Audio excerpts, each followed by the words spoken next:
দর্শক, এই মুহূর্তে রাজশাহী বিশ্ববিদ্যালয়ে আছেন সহকর্মী মাহমুদ হাসান। সেখানকার পরিস্থিতি জানাতে আমরা যুক্ত হব তার সাথে। মাহমুদ, রাকসুর ভোট যথাসময়ে অনুষ্ঠানের বিষয়ে যে বৈঠক হয়েছে সে সম্পর্কে কি তথ্য আছে আপনার কাছে?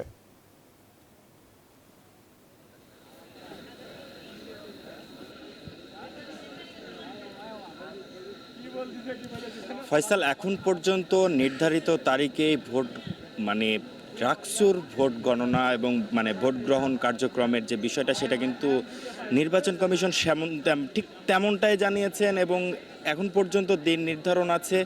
এখন প্রার্থী এবং ভোটারদের মধ্যে প্রতিক্রিয়া দেখা দিয়েছে, তারা কিন্তু বিভিন্ন রকম শঙ্কার কথা বলছেন, ষড়যন্ত্রের কথা বলছেন। তবুও তাদের প্রচারণা কিন্তু এখন পর্যন্ত থেমে নেই।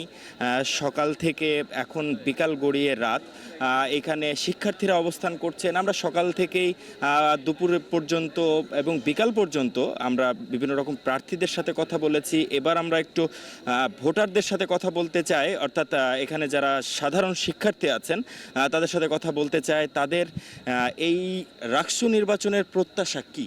জি, আসসালামু আলাইকুম। রাকসু নির্বাচনের প্রত্যাশা বলতে আমরা একটা জিনিস দেখলাম যে শিক্ষার্থীরা নিজেদের প্রতিনিধি নিজেরা নির্বাচন করবেন। এর চেয়ে তো বড় সুন্দর এনভায়রনমেন্ট হতে পারে না কোনো ভার্সিটিতে। তো আমরা চাচ্ছি যে রাকসুটা হোক, পিছাক না পিছাক, এবং প্রতি বছরই সসময় হোক, এটা চাচ্ছি। সব মশার বিরুদ্ধে সুরক্ষা দিতে এলো বসুন্ধরা এক্সট্রিম অ্যারোসল, মশার বিরুদ্ধে এক্সট্রিম সুরক্ষা। আচ্ছা, আমি আরেকজন শিক্ষার্থীর সাথে একটু কথা বলতে চাই, যিনি এখানে আছেন। আমি তার কাছে জানতে চাই যে আসলে এই যে সময়ের যে বিষয়টা, দিন পিছানোর যে বিষয়টা আসছে বা পিছানো হতে পারে, একটা দ্বিধাদ্বন্দ্ব, এই বিষয়টা কিভাবে দেখছেন আপনারা, এবং সামনে কিভাবে আপনারা এটার কি করতে চান?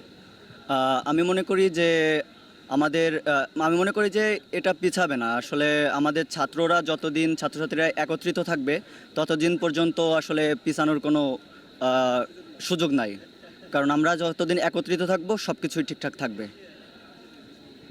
যেমনটা বলছিলেন, এখানকার সাধারণ শিক্ষার্থীরা সকলে একত্রিত থাকলে রাকসু নির্বাচন যথাসময়ে যথাদিনেই হবে, এটা আসলে কোনোভাবেই পেছানো সম্ভব নয়, এমনটাই কিন্তু এখানে সাধারণ শিক্ষার্থীরা আমাদেরকে জানালেন। ফয়সাল। মাহমুদ, আপনাকে ধন্যবাদ আমাদের সাথে যুক্ত হবার জন্য।